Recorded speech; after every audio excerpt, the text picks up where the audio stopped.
রাস্তায় দাঁড়িয়ে থাকাটা সৌন্দর্য নয়। আমরা প্রত্যেকেই সিলসিলায় মুজাদ্দিদুল জামানের অনুসারী, দাদা হুজুর কিবলার অনুসারী। তাই আমরা আজকের দিনে হুজুরের আদবের দিকে খেয়াল রেখে আমরা মাহফিলটাকে আগে সুন্দরভাবে সাজিয়ে নেব। কেননা আপনারা যদি এদিক ওদিক হয়ে থাকেন, ভাইদানের আসার পরে এই দৃশ্যটা দেখে হয়তো মনে দুঃখ পেতে পারে। যেহেতু এটা ডানকুনি এলাকা,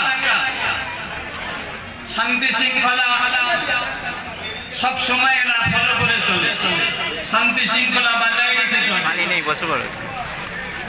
আর বিশেষ করে আমাদের এই এলাকা যত মানুষ আছে প্রত্যেকেই ফুরফুরা হুজুর কিবলাদেরকে যথাসাধ্য সম্মান ইজ্জত মর্যাদা রাখে।